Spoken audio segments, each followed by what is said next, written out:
Hey, it's Katalia Marie back with another episode of Let's Read With Me.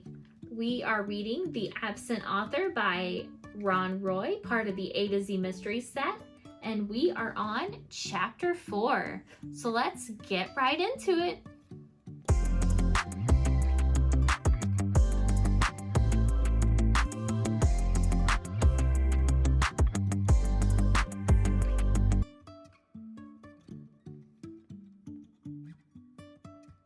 Chapter 4. Mr. Paskey shooed them out of the book nook and locked the front door. "I have to eat lunch," he said. He scurried down Main Street. "Come on," Dink said. "There's a phone in Ellie's diner." "Good, we can eat while you're calling." Josh stopped. "Who are you calling?" "The airport," Dink said, "to see if Wallace was on that 7 o'clock flight last night." They walked into Ellie's diner just as Jimmy Fallon and his grandfather came out. Jimmy was working on a triple-decker chocolate cone. Ellie stood behind the counter. As usual, her apron was smeared with ketchup, mustard, chocolate, and a lot of stuff Dink didn't recognize. Ellie smiled. "Hi, Dink. Butter crunch, right?" Dink shook his head. "No thanks, Ellie. I came to use the phone." "Excuse me, but would it be all right if I bought you each a cone?" Mavis Green asked. "I was going to buy lunch for Mr. Wallace anyway." "Gee, thanks," Josh said. "I'll have a scoop of mint chip and a scoop of pistachio." "Oh, you like green ice cream too?" Mavis said. She smiled shyly. "I'll have the same, please." "I like pink ice cream," Ruth Rose said. "I'll have a strawberry cone, please. 1 scoop." "How about you, Dink?" Mavis asked. "I'm not hungry, thanks," he said. "But you guys go ahead. I'm going to call the airport."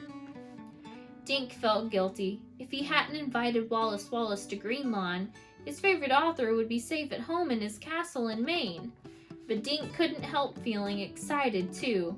He felt like a detective from one of Wallace's books. Dink stepped into the phone booth, looked up the number for the New England Airlines, and called. When a voice came on, he asked if Wallace had been aboard Flight 3132 last night. "He was? Did it land at 7 o'clock? Dink asked. "Thanks a lot." He rushed out of the phone book. "Hey guys, they told me Wallace was on the plane and it landed right on time." "So he didn't miss his flight," Ruth Rose said through strawberry pink lips. "That's right." Dink pulled up the itinerary. He drew a line through airport. "This is so exciting," Ruth Rose said. "Now what?" Josh asked, working on his double dipper. Dink pointed to his next circle on the itinerary. "Now we need to find out if a taxi picked him up," he said. "Lawrence Taxi is over by the river," Ruth Rose said. Dink looked at Mavis. "Would you like to come with us? We can walk there in 5 minutes." Mavis Green wiped her lips carefully with a napkin. "I'd love to come," she said in her soft voice. They left Ellie's diner, walked left on Bridge Lane, then headed down Woodview Road toward the river. "Mr. Paskey looked pretty upset, didn't he?" Josh said, crunching the last of his cone. His chin was green. "Wouldn't you be upset if you had a bunch of customers at your store waiting to meet a famous author and he didn't show up?" Ruth Rose asked. "Yeah, but he was sweating buckets," Josh said. "I wonder if Mr. Paskey kidnapped Wallace." "Josh, get real. Why would Mr. Paskey kidnap an author?" asked Ruth Rose. "He sells tons of Wallace's books." "I don't think Mr. Paskey is the kidnapper," Dink said. "But in a way, Josh is right. Detectives should consider everyone a suspect, just the way they do in Wallace's books." At River Road, they turned left. 2 minutes later, Dink pushed open the door of the Lawrence Taxi Service office. He asked the man behind the counter if one of their drivers had met Flight 3132 at Bradley Airport the previous night. The man ran his finger down a list on a clipboard. That would be Maureen Higgins. She's out back, eating her lunch, he said, pointing over his shoulder. Walk straight through. They cut through the building to a grassy area and back. Through the trees, Dink could see the Indian River. The sun reflected off the water like bright coins. A woman was sitting at a picnic table eating a sandwich and filling in a crossword puzzle. "Excuse me, are you Maureen Higgins?" Dink asked. The woman shook her head without looking out.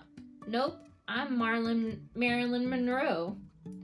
The woman wrote in another letter, then she looked up. She had the merriest blue eyes Dink had ever seen. "Yeah, cutie pie, I'm your Maureen." She pointed her sandwich at Dink. "And who might you be?"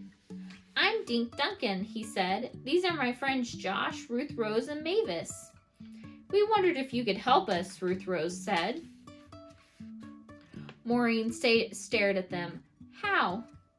"Did you pick up a man named Wallace Wallace at the airport last night?" Dink asked. Maureen squinted one of her blue eyes. "Why do you want to know?" "Because he's missing," Josh said.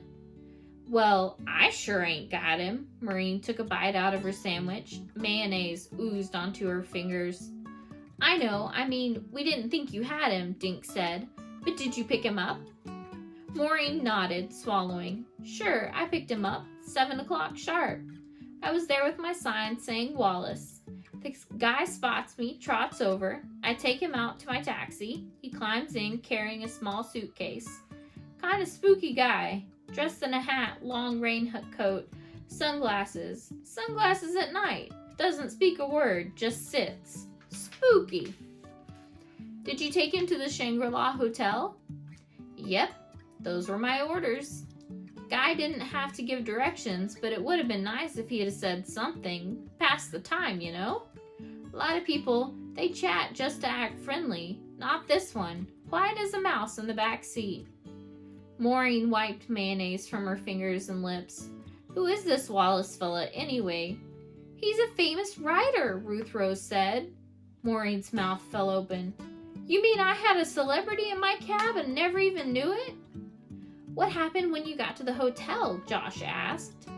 Maureen stood up and tossed her napkin into the trash. "I get out of my side, then I open his door. He hops out, hands me a 20. Last I seen, he's scooting into the lobby." Dink pulled out the itinerary. He crossed out taxi with a thick black line. Then he drew a question mark next to the hotel. "Thanks a lot, Mrs. Higgins," he said. "Come on, guys. I have a feeling we're getting closer to finding Wallace Wallace." Maureen put her hand on Dink's arm. "I just thought of something," she said. "When he handed me my fare, this Wallace fellow was smiling." Dink stared at Maureen. "Smiling?" She nodded. "Yep. Had a silly grin on his face, like he knew some big secret or something." And that, my friends, is Chapter 4 of The Absent Author by Ron Roy, part of the A to Z mystery set. And that's what we're going to read today. Next time, we'll be reading Chapter 5. Hope you have a great day. See ya!